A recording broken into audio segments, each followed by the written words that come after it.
ഒരു ക്ഷേത്രവും അതിനെ ബന്ധപ്പെട്ട് പോകുന്ന ആചാരങ്ങളും ഒക്കെ കണക്റ്റഡ് ആയി പോകുന്ന, പൂർണ്ണമായിട്ട് അതിനെ ചുറ്റിപ്പറ്റി ജീവിക്കുന്ന ഒരു നാടും, ആ ഗ്രാമത്തിലെ കുറേ പ്രശ്നങ്ങൾ ഉണ്ടാക്കുന്ന ഈവിളായിട്ടുള്ള കുറേ വില്ലന്മാരും, അവിടേക്ക് ഈ വില്ലന്മാരെ അടിച്ചിടാൻ വേണ്ടിയിട്ട് വലിയ ഷോ കാണിച്ചു വരുന്ന ഒരു പവർഫുൾ ആയിട്ടുള്ള പോലീസ് നായകനും. ഈ ഒരു ആവർത്തിച്ച് മടുപ്പിച്ച് വെറുപ്പിച്ച് കഴിഞ്ഞിട്ടുള്ള ടെംപ്ലേറ്റിൽ വീണ്ടും വീണ്ടും വീണ്ടും വരുന്ന സിനിമകളുടെ കൂട്ടത്തിൽ ഗോപിചന്ദ് നായകനായി 2024 പുറത്തിറങ്ങിയിട്ടുള്ള ഭീമ എന്ന സിനിമയെ പറ്റിയാണ് സംസാരിക്കുന്നത്. വീഡിയോയിൽ ചെറിയ സ്പോയിലേഴ്സ് ഉണ്ടായിരിക്കും, കാരണം വേറൊന്നുമല്ല, ഇത് ഈ സിനിമയുടെ റിവ്യൂ അല്ല, ഒരു പ്രേക്ഷകന്റെ രോദനം. കഥയും തുടങ്ങി ഒരു അമ്പലമൊക്കെ കാണിച്ച് കുറച്ച് പരിപാടികളൊക്കെ പറഞ്ഞു വില്ലനെ ഇൻട്രൊഡ്യൂസ് ചെയ്ത് വില്ലന്റെ വില്ലത്തരങ്ങൾ കാണിക്കാൻ വേണ്ടി ഒരു 5-6 മിനിറ്റ് സ്ലോ മോഷൻ സീക്വൻസുകളൊക്കെ വെച്ച് വെട്ടും കുത്തും ചതപറയും കാണിച്ച് ഇങ്ങനെ നിന്ന് പിന്നെ ആരൊക്കെയോ വന്നൊരു പുകഴ്ത്തലാണ്. ആരെയാണ് ഈ പുകഴ്ത്തുന്നതെന്ന് പോലും നമുക്ക് മനസ്സിലാവില്ല. ഒരു അഘോരിയൊക്കെ വന്ന് വലിയ ഡയലോഗൊക്കെ പറഞ്ഞ് ഭീകര അന്തരീക്ഷമൊക്കെ സൃഷ്ടിച്ച് ഒരു കാളയുടെ മറ്റോ പുറത്ത് കയറിയിട്ട് നായകന്റെ ഇൻട്രൊഡക്ഷനാണ്.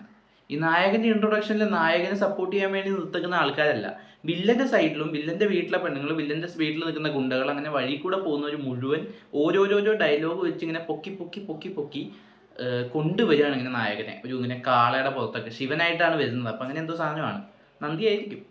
അപ്പം ഇങ്ങനെ വന്നിറങ്ങി നായകനെ എല്ലാവരെയും സ്മൂത്തായിട്ട് ഇടിച്ചിടുന്ന് തമാശയൊക്കെ കാണിച്ച് എന്തൊക്കെയോ കോപ്രായങ്ങളൊക്കെ കാണിച്ച് ഒരു നായിക വരുന്നു, പാട്ട് പാടുന്നു, നായകൻ്റെ വീരത്വം കാണിക്കുന്നു, ശൂരത്വം കാണിക്കുന്നു.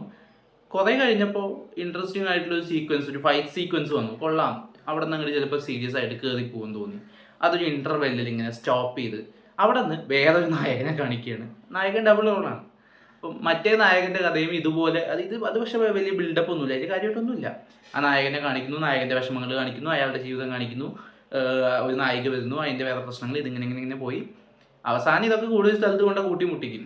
അപ്പോഴേക്കും അതുവരെ വന്നിട്ടുള്ള ഒരു മാസ് ആക്ഷൻ സിനിമയുടെ ജോണർ മുഴുവൻ മാറിയിട്ട് ഒരു പ്രേത സിനിമയായിട്ട് ഈ സിനിമ രൂപം കൊള്ളുകയാണ്. എവിടോ കടന്നവൻ വേറെ ഒരുത്തൻ്റെ മേത്ത് കയറി ആരെയൊക്കെ ഇടിക്കുന്നു എന്നൊക്കെ പറഞ്ഞ പോലെ ഒരു ഫാൻറ്റസിയും പുറതും ഇതൊന്നുമല്ല, സോഷ്യോ പൊളിറ്റിക്കൽ എന്തോ സാധനമൊക്കെ കയറ്റി വെച്ച് എന്തൊക്കെയോ അങ്ങനെ സംഭവിക്കുകയാണ്. ഒരു ഡബിൾ ആക്ഷൻ സിനിമകൾ കാണാൻ ഇഷ്ടമുള്ള ഒരാളായിരുന്ന എന്നെ ആ സംഭവം വെറുപ്പിച്ച് തരാൻ ഈ ഒരു സിനിമ മതിയായിരുന്നു. ഈ ഒരു ക്ലീഷേ ടെംപ്ലേറ്റ് വെച്ച് വരുന്ന സിനിമകളിൽ ആദ്യം വേണ്ടത് എന്താണെന്നറിയോ? ആ സിനിമയുടെ റൈറ്റിങ്ങിൽ എന്തെങ്കിലും ഒരു ക്വാളിറ്റി കൊണ്ടുവരിക എന്നുള്ളതാണ്. നായികയെ നോക്കി ഇങ്ങനെ വെള്ളം ഇറക്കി നിൽക്കുന്ന നായകനെ കണ്ടുകൊണ്ടിരിക്കുന്നത് എത്ര നേരം നമ്മൾ സഹിച്ചിരിക്കും? അവസാനമാകുമ്പോഴേക്കും പ്രേക്ഷകരെ എണീറ്റ് നിന്ന് കൈയടിച്ചോട്ടെ എന്ന് വെച്ചിട്ട് ഇവർ 10-15 മിനിറ്റ് ഇമോഷണലി നായകനെ കൊണ്ട് തല്ലി പൊള്ളിക്കുന്നുണ്ട്. അവസാനമാകുമ്പോഴേക്കും ഒരു നല്ല സീനെങ്കിലും വരും എന്ന് ഞാൻ പ്രതീക്ഷിച്ചു. പക്ഷേ എൻ്റെ പ്രതീക്ഷകൾക്ക് അപ്പുറമുള്ള ഒരു സിനിമ നൽകാനായിരുന്നു സംവിധായകൻ ശ്രമിച്ചതെന്ന് ഞാൻ അപ്പോഴാണ് മനസ്സിലാക്കിയത്. ഇതിലെ ട്രോൾ എലമെൻസും മറ്റു കാര്യങ്ങളും ഒക്കെ നീർത്തിപ്പരത്തി വിവരിക്കാനായിട്ട് ഒരുപാട് സമയമൊന്നും ഞാൻ കളയുന്നില്ല. ആ സമയം കളയാൻ പോലും സിനിമ പുറത്തല്ല. നമുക്കിനി മറ്റൊരു വീഡിയോയിൽ വീണ്ടും കാണാം. ബൈ.